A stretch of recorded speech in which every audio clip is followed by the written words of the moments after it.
प्रिय मित्रों, आज हम आपको एक ऐसी कथा का श्रवण करवाने जा रहे हैं जिसे सुनने मात्र से आपके जीवन में सुख, संपत्ति और धन की वर्ष होगी। तो चलिए मित्रों, कथा को प्रारंभ करते हैं। मित्रों, एक समय की बात है, एक पर्वत पर ऋषि भार्गव अपनी पत्नी अरुंधति के साथ प्रेम पूर्वक रहते थे। महर्षि भार्गव के पास अनेकों दिव्य शक्तियां और वरदान प्राप्त थे, परंतु एक दिन महर्षि भार्गव और उनकी पत्नी के बीच किसी बात को लेकर झगड़ा हो गया। तब महर्षि भार्गव ने कहा कि इस संसार में सबसे बड़ा पापी और विश्वासघाती स्त्री है। तब अरुंधति ने जवाब दिया कि इस संसार में सबसे ज्यादा पापी और विश्वासघाती पुरुष होते हैं। मित्रों, कुछ देर वे दोनों आपस में लड़ते रहे और अंत में अपने विवाद का निदान करने के लिए वे भगवान शिव के पास गए और अपनी बात बताई। शिव जी ने ऋषि भार्गव से कहा, तुम कैसे कह सकते हो कि संसार में स्त्री पुरुषों की अपेक्षा ज्यादा पापी और विश्वासघाती हैं? मित्रों, अगर आप यह कहानी सुन रहे हैं तो पूरा सुनिए। इस कथा को आधा अधूरा छोड़ने की गलती मत करिएगा, क्योंकि इस पवित्र कथा को पूरा सुनने से मन चाहे फल की प्राप्ति होगी। तब ऋषि भार्गव ने कहा कि हे प्रभु, मैंने अपने जीवन में अपने परिस्थितियों में हर तरह का ज्ञान एकत्रित किया है और उसी के आधार पर मैं आपको एक कहानी सुनाना चाहता हूं, जिससे यह साबित होगा कि स्त्री पुरुषों की अपेक्षा ज्यादा पापी और विश्वासघाती होती है। तब भगवान शिव कहते हैं, ठीक है मुनिवर, तुम कहानी सुनाओ। मित्रों, फिर ऋषि भार्गव वह कहानी सुनाने लगते हैं। एक राज्य में अग्रसेन नाम का राजा राज्य करता था। उसके पास 4 बेटे थे जो बहुत ही बहादुर और प्रतापी थे, लेकिन सबसे बड़ा बेटा, जिसका नाम चंद्रसेन था, वह न केवल प्रतापी बल्कि बहुत ही सुंदर भी था। उसकी पत्नी चंद्रप्रभा भी बहुत ही सुंदर और रूपवान थी। वह अपने आगे किसी दूसरी स्त्री को सुंदर नहीं मानती थी। एक दिन राजा अग्रसेन ने अपने बेटे चंद्रसेन को उसकी किसी बात पर नाराज होकर राज्य से निकाल देने का आदेश दिया। राजा का यह आदेश सुनकर के सभी इस बात से चिंतित हो गए। फिर चंद्रसेन उदास मन से अपने महल में गया। उधर चंद्रसेन को उदास देखकर उसकी पत्नी ने पूछा, प्राणनाथ, आप उदास क्यों हैं? आपका चेहरा इतना मुरझाया हुआ क्यों है? राजकुमार होकर भी आप इस तरह चिंतित क्यों हैं? तब चंद्रसेन सोचने लगा कि मैंने बहुत बुरा किया है और अपनी सारी बात अपनी पत्नी को बता दी। कारण जानकर चंद्रप्रभा ने अपने पति राजकुमार चंद्रसेन से कहा, हे प्राणनाथ, आप मुझ दासी को छोड़कर परदेश चले जाएंगे तो मैं आपके बिना कैसे जी पाऊंगी? मैं भी आपके साथ ही चलूंगी। तब राजकुमार चंद्रसेन कहता है, हे प्रिय, तुम मेरे साथ कैसे चल सकती हो? दूसरे राज्य में अनेक प्रकार के संकट होते हैं और तुम नरम नाजुक महलों में रहने वाली, महलों को छोड़ यह कष्ट कैसे बर्दाश्त कर पाओगी? फिर तो राजकुमार चंद्रसेन की बात को सुनकर रानी चंद्रप्रभा कहती है, प्रीतम, जितने भी दुख दूसरे राज्य में आएंगे वह सब हमारे साथ होने के कारण सुख से भी अधिक सुखमय लगेंगे। वहीं महल के सुख बिना आपके जंगल के दुखों से भी अधिक डरावने लगेंगे, इसलिए मैं आपके साथ ही चलूंगी।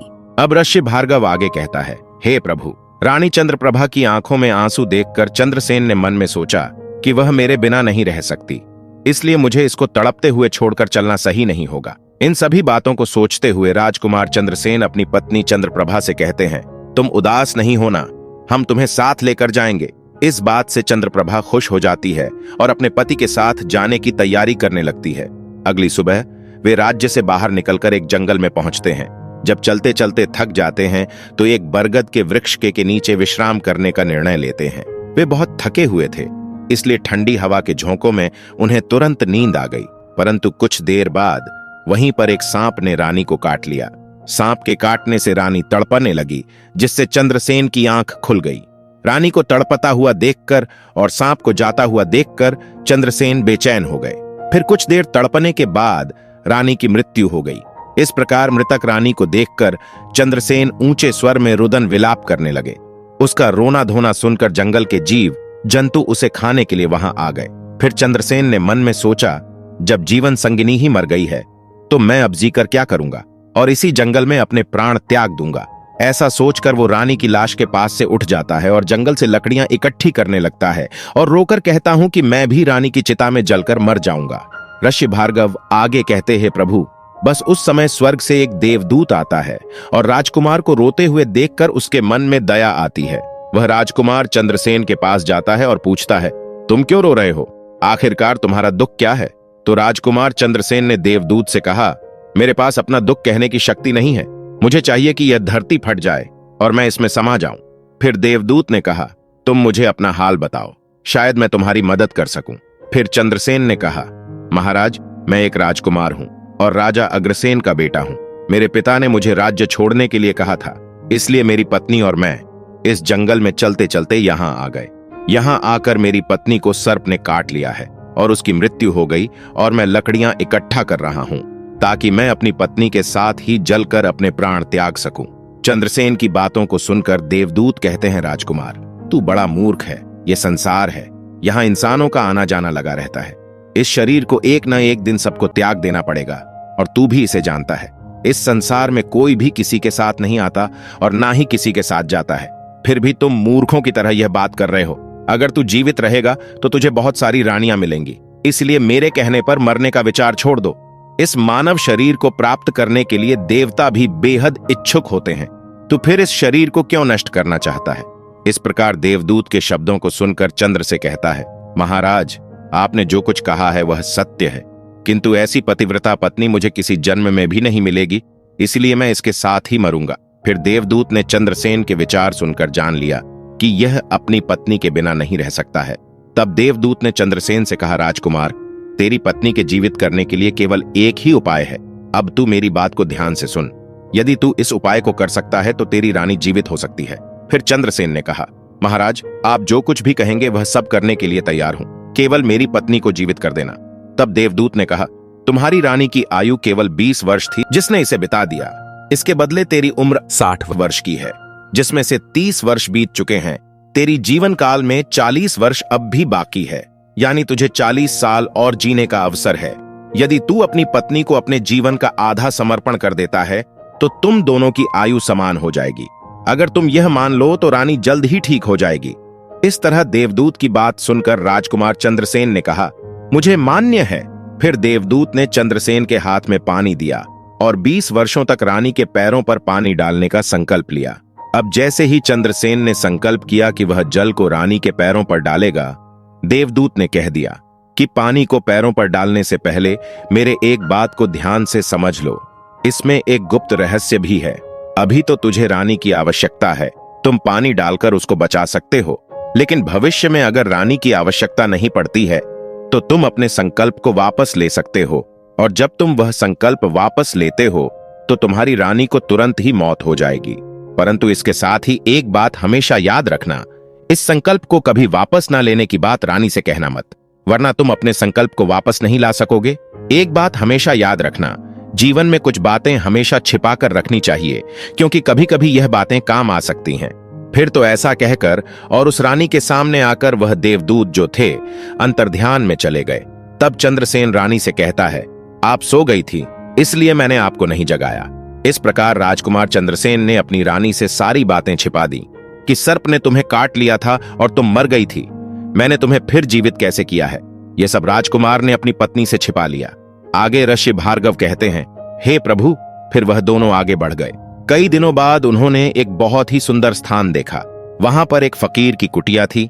जब वे वहां पहुंचे तो उन्होंने देखा कि एक सुंदर युवक फकीर हुक्का पी रहा था। वे दोनों बहुत ही थके हुए थे, इसलिए वे फकीर के पास बैठ गए।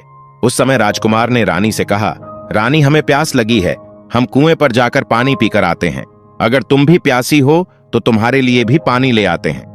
तब राजकुमार की बात को सुनकर रानी ने कहा, मुझे तो प्यास नहीं लगी है, आप जाइए पानी पीजिए, फिर वापस आइए। इसके बाद रानी का जवाब सुनकर राजकुमार चंद्रसेन एक लंबी रस्सी लेकर कुएं की ओर जा रहे हैं। चंद्रसेन पानी पीने पहुंचे तो राजकुमारी चंद्रप्रभा उस फकीर की ओर देख रही हैं। चंद्रप्रभा फकीर की सुंदरता को देखकर उस पर मोहित हो गई, अर्थात वह उसको दिल दे बैठी थी। वह फकीर से कहने लगी, फकीर साहब, आप यहाँ बहुत खुशी से रहते हैं। फकीर ने कहा, तुम भी मेरे साथ रह सकती हो, लेकिन तुम्हारे पति भी साथ में है, तो तुमको कैसे रख सकते हैं। इसके बाद राजकुमारी चंद्रप्रभा ने फकीर के सामने अपनी प्रेम लीला प्रकट की तो फकीर ने कहा, मैं एक उपाय बताता हूं। तुम्हारा पति जिस कुएं में पानी पीने गया है, तुम उसे उसी कुएं में धकेल देना, फिर जो होगा हम देख लेंगे। फकीर की बात सुनकर के चंद्रप्रभा ने कहा, ठीक है, मैं ऐसा ही करूंगी। अब इतनी ही देर में राजकुमार चंद्रसेन पानी पीकर रानी के पास आया तो रानी कहने लगी, मुझे भी अब प्यास लग रही है, कुएं पर वापस चल करके मुझे भी पानी पिला लाओ। तब राजकुमार चंद्रसेन बोला, मैंने तुमसे पहले ही पूछा था और तुमने मना कर दिया। खैर, अगर तुमको प्यास लगी है तो मैं अभी पानी लेकर आता हूं। तब चंद्रसेन पानी लेने चला तो रानी भी उसके साथ चल दी और कहने लगी, मैं भी तुम्हारे साथ चलती हूँ। बेचारा चंद्रसेन तो उसके प्रेम में पागल था। उसको क्या मालूम था कि यह मेरे प्राण लेने के लिए मेरे साथ आ रही है। मित्रों, वास्तव में विद्वान सच कहते हैं कि स्त्रियों के चरित्र को देवता भी नहीं जान सकते। फिर मानव क्या चीज होता है, उनके जाल में अच्छे अच्छे बुद्धिमान भी फंस जाते हैं। जब राजकुमार चंद्रसेन कुएं पर जाकर पानी भरने के लिए झुकता है तो रानी ने अपने पति यानी राजकुमार चंद्रसेन को धक्का देकर कुएं में गिरा देती है और खुद फकीर के पास चली जाती है। वह फकीर रानी को अपने साथ ले जाकर एक राज्य में बस जाता है। वहां जाकर फकीर ने रानी को ऐसा नाचना और गाना सिखाया कि वह नृत्यांगना के रूप में मशहूर हो गई। धीरे धीरे वह राजकुमारी पूरे नगर में प्रसिद्ध हो गई। इस तरह रानी के नृत्य और गीत के कारण उस फकीर के पास लाखों रुपए बन गए। रानी भी उस फकीर के साथ मस्ती में रहने लगी थी। जिस समय रानी ने अपने पति चंद्रसेन को कुएं में ढकेल दिया था, तब संयोग से एक जंजीर जो कुएं में लटकी थी, चंद्रसेन ने उसको पकड़ा और कुएं में लटकता रहा ईश्वर को याद करते हुए।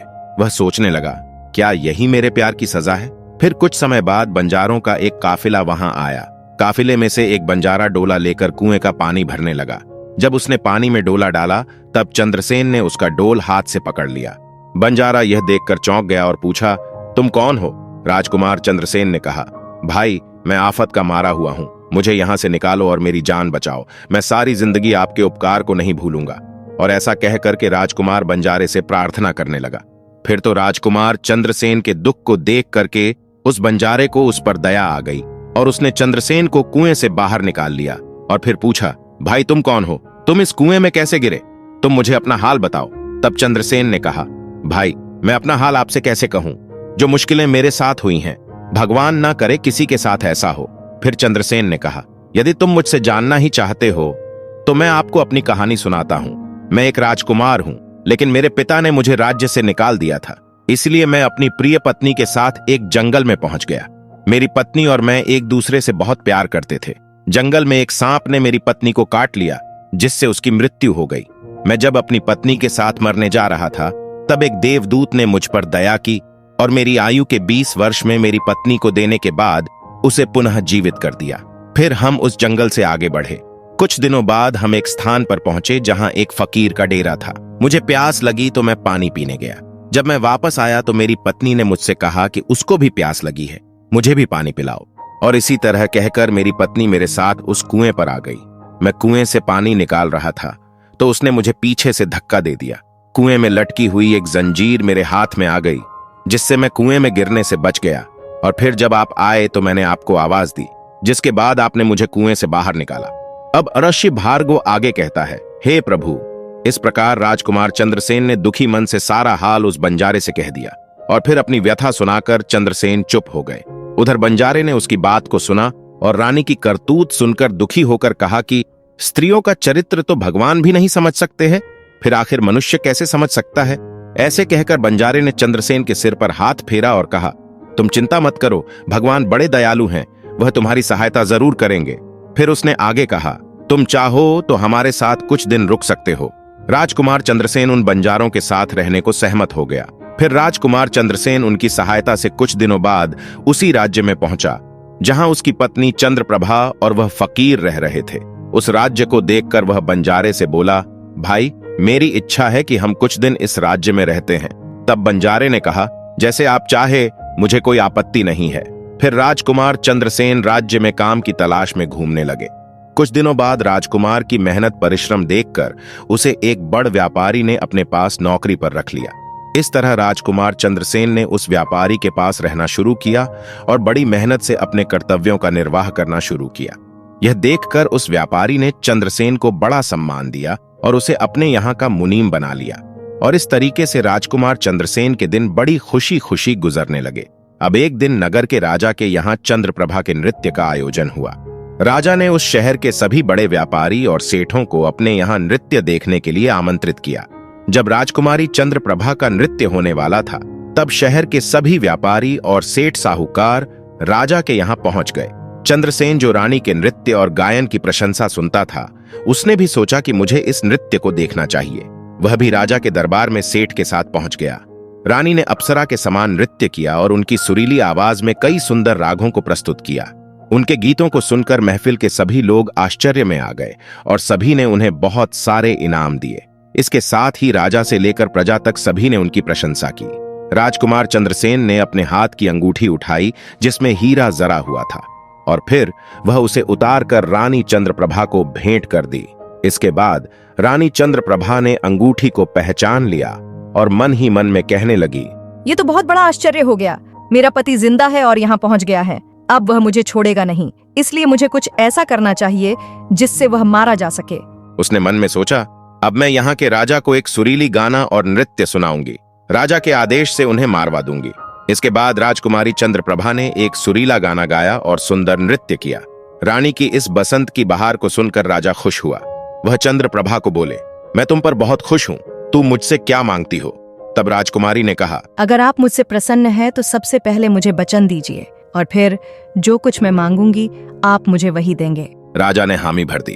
फिर चंद्रप्रभा ने कहा, इस सभा में मेरा एक चोर है जिसने मेरी कीमती चीज चुराई थी। कृपया उसे फांसी की सजा दे। तब राजा ने कहा, तुम उस चोर को मेरे सामने लाओ।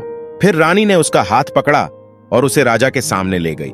राजा ने अपने सैनिकों को आदेश दिया कि उस चोर को जल्लादों के पास ले जाओ और उस चोर को फांसी पर चढ़ा दो। इसी बीच चंद्रसेन का सेठ भी वहां पहुंचा। वह डर कर चंद्रसेन के पास गया और पूछा, तुमने इस नर्तकी का क्या चुराया है जिसके कारण वह तुझे मारना चाहती है? चंद्रसेन ने अपने मालिक से कहा, मालिक, मैंने कुछ नहीं चुराया है। बस आप इस राजा को केवल यह बता दो कि वह मेरी 2 बातें सुन ले, इससे मेरी जान बच सकेगी। अब चंद्रसेन का मालिक इसे सुनकर अपने साथी व्यापारियों और साहूकारों के पास गया और सभी ने मिलकर मशवरा किया। उन्होंने कहा, मित्रों, या तो राजा न्याय करें या हम सभी इस शहर को छोड़कर कहीं और चले जाएंगे। इस प्रकार सभी व्यापारी राजा के पास गए और कहने लगे, राजा साहब, हमारा मुनीम निर्दोषी है। वह अपनी 2 बातें आपको कहना चाहता है। यदि फिर भी आपको लगे कि उसने अपराध किया है तो उसे फांसी दे देना, लेकिन वह चाहता है कि मेरे मरने से पहले राजा केवल मेरी 2 बातों को जरूर सुने। फिर राजा ने व्यापारियों की बात सुनकर कहा, ठीक है, मुनीम को बुलाओ। चंद्रसेन को राजा के सामने लाया गया। राजा ने कहा, तुम जो कुछ कहना चाहते हो वो मेरे सामने कहो। तब राजकुमार चंद्रसेन ने कहा, महाराज, मैंने क्या दोष किया है जिसके कारण आपने मेरी हत्या का आदेश दे दिया है? उसकी बात को सुनकर राजा ने कहा, तू इस नर्तकी का चोर है? तो चंद्रसेन ने कहा, नहीं महाराज, मैं चोर नहीं हूं। मैं तो इस कुलटा स्त्री का पति हूं जो मुझे कुएं में धकेलकर एक फकीर के साथ चली आई है। राजकुमारी चंद्रप्रभा ने समझ लिया कि बात बिगड़ रही है। तब वह राजा से कहती है, महाराज, मैं कुलटा हूँ। यह झूठ बोल रहा है। यह कौन है? मैं इसे जानती तक नहीं। यह तो मेरा चोर है। मैं सिर्फ इतना ही जानती हूँ। फिर राजकुमार चंद्रसेन ने कहा, महाराज, ठीक है, अगर यह मेरी पत्नी नहीं है तो वह सब कुछ जो मैंने रास्ते में छोड़ा था वह मेरी अमानत के रूप में वापस कर दें। राजकुमार ने अपनी अमानत को लौटाने की बात की तो राजकुमारी चंद्रप्रभा ने इसे स्वीकार कर लिया। तब चंद्रसेन ने कहा, अच्छा, अब तुम अपने हाथों में पानी लो। हमारा न्याय इसी सभा में होगा। उसने पानी लेकर जमीन पर रखा और कह, वह वस्तु जो मुझे रास्ते में दी गई थी मैं अब वापस कर रहा हूँ। रानी ने भी पानी लिया और कहा, जो वस्तु इसने मुझे रास्ते में दी थी मैं अब वापस कर रही हूँ। जैसे ही उसने अपने हाथों का पानी छोड़ा, रानी के प्राण छूट गए। यह दृश्य देखकर वहां के लोग हैरान रह गए। राजा ने जब यह देखा तो चिंतित होकर चंद्रसेन से कहा, यह क्या हो गया? मुझे सच्चाई बताओ। तब राजकुमार चंद्रसेन ने अपनी कहानी शुरू की। अपने जीवन की सब घटनाओं को खुलकर बताते हुए उसके देश निकाले जाने से लेकर अब तक के सभी घटनाओं को सुनाया। राजा ने सब कुछ सुनकर चंद्रसेन को अपने गले लगा लिया और अपनी बेटी की शादी चंद्रसेन के साथ कर दी। अब ऋषि भार्गव आगे कहता है, हे प्रभु, मैंने इस कहानी को सुना है, इसलिए मैं भी स्त्रियों से घृणा करता हूं और मैं यह कह सकता हूं कि इस संसार में स्त्रियां पुरुषों से अधिक पापी और विश्वासघाती होती हैं। संपूर्ण कहानी सुनकर भगवान शिव कहने लगे, हे मुनिवार, आप सच कह रहे हैं, लेकिन स्त्री तो 100 में से केवल 1-2 ही बिना नैतिक मूल्यों और ईमानदारी के हो सकती है, परंतु पुरुषों में भी ऐसे कुछ हैं जो पापी और विश्वासघाती हो सकते हैं। फिर भगवान शिव ने कहा, ठीक है, परंतु देवी अरुंधति, तुम यह बात कैसे सिद्ध करोगी? तब अरुंधति कहती है, हे प्रभु, मैं भी एक कहानी सुनाती हूँ जिससे स्पष्ट होगा कि स्त्री की तुलना में पुरुष अधिक पापी और विश्वासघाती होते हैं। फिर अरुंधति कहानी सुनाना प्रारंभ करती है। एक गांव में एक परिवार रहता था जो बहुत ही धनवान था और उस धनवान सेठ का बेटा एक अद्भुत प्रकार का व्यक्ति था। सेठ का बेटा इतना बड़ा जुआरी था कि सेठ उसके बारे में सोचते सोचते परेशान रहता था। एक दिन उनका बेटा जुआ खेल रहा था और उसी दिन उसके पिता का निधन हो गया। फिर भी वह जुआ खेलना बंद नहीं किया, बल्कि पिता की मृत्यु के बाद वह खुल के जुआ खेलने लगा और सब कुछ हार गया। फिर वह अपने गांव से दूर चला गया और एक सेठ के घर पहुंचा और सेठ से बोला, मुझे बहुत तेज प्यास लगी है, मुझे एक गिलास पानी मिलेगा। तो सेठ ने उस युवा से पूछा कि तुम कौन हो, क्या करते हो और कहां से आए हो? जिसके उत्तर में उस युवा ने कहा, मैं एक व्यापारी हूं और यहां से जा रहा था तो सोचा कि पानी पीकर चला जाऊं। तब सेठ ने पूछा कि तुम कौन व्यापार करते हो? तब युवा कहता है, व्यापार करते समय मेरे सामान समुद्र में गिर गया, इसलिए यदि आप मेरी कुछ मदद कर दें तो अच्छा होगा। फिर सेठ ने लड़के की बात सुनी और वह उसकी बातों के जाल में फंस गया और कहने लगा कि बेटा, तुम तो ठीक हो और कुछ कमा भी लेते हो, तो क्या तुम मेरी बेटी से शादी करोगे? अब तो यह बात सुनकर युवा खुश हो जाता है और शादी के लिए हाँ कह देता है, जिसके बाद दोनों का विवाह हो जाता है। हे प्रभु, इस प्रकार सेठ अपनी बेटी को धन के साथ विदा कर देते हैं। उधर उस युवा लड़के को तो बस केवल धन के लिए विवाह करना था, तो उसने कर लिया। अब विवाह के बाद जब युवा सेठ की लड़की को साथ लेकर जा रहा था तो रास्ते में एक जंगल आ गया। वहां पर युवा लड़का अपनी पत्नी से बोला, देखो हम अभी जंगल में हैं, यहाँ कोई चोर हमारे गहनों को चुरा सकता है, इसलिए आप अपने सभी गहनों को मुझे दे दें ताकि हम सुरक्षित रह सकें। युवा की पत्नी ने अपने पति पर भरोसा किया और अपने सभी गहनों को उन्हें सौंप दिया, और क्यों ना करें, क्योंकि वह उनके पति थे। उसके बाद युवा ने अपनी पत्नी के गहनों को एक पारदर्शी बंधने में बांध लिया और फिर वे जंगल में आराम से ठहरे। इसी दौरान युवा के मन में लालच उत्पन्न हुआ और उसकी पत्नी के साथ जाने वाली एक दासी थी जिसे सेठ ने अपनी लड़की के साथ भेजा था। युवा ने उस दासी को मार डाला। फिर उसने अपनी पत्नी को एक कुएं में गिरा दिया और मन में यह विचार किया कि मैं इसके साथ में सिर्फ पैसों के लिए शादी की थी और मुझे पैसे मिल गए। उसने सोचा कि वह पानी में डूबकर मर जाएगी। ऐसा सोचकर वह युवा वहां से चला गया, लेकिन उसकी पत्नी नहीं मरी और वह कुएं से बाहर निकलने के लिए आवाज देती रही। तभी कुएं के पास से एक आदमी गुजर रहा था और जब उसने किसी महिला की आवाज सुनी, उसने उस महिला को कुएं से बाहर निकाल लिया। कुएं से बाहर निकलने के बाद महिला ने अपनी सारी जानकारी उस व्यक्ति को दी और उस व्यक्ति ने महिला को उसके पिता के घर पहुंचा दिया। अब जब महिला पिता के घर पहुंची तो उसके पिता ने पूछा, तुम्हारे साथ क्या हुआ?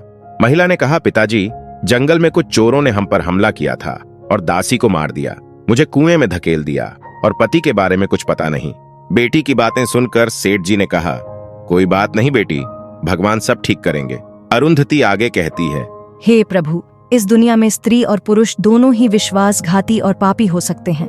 अब आपके हाथ में न्याय का फैसला है। मैंने भी आपको एक कहानी सुनाई है और मेरे पति ने भी एक कहानी सुनाई है। अब आप ही न्याय करें। उसने अपनी पत्नी को मारा और सारा सामान लेकर के चला गया। उन दोनों की बात सुनकर भगवान शिव बोले, ठीक है, मैंने तुम्हारी कहानी को ध्यान से सुना है, अब मैं तुम्हारा न्याय करता हूँ। इस संसार में स्त्री और पुरुष के बीच ज्यादा पापी या विश्वासघाती कौन होता है, यह मेरे लिए स्पष्ट है।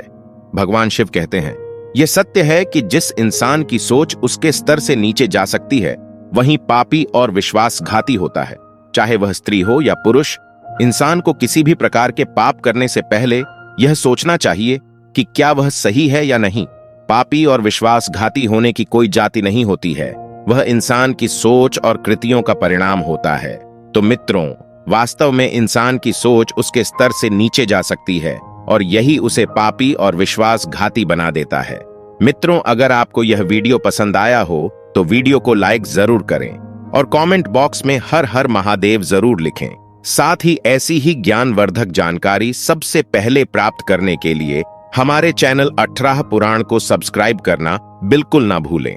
वीडियो को पूरा देखने के लिए आपका धन्यवाद।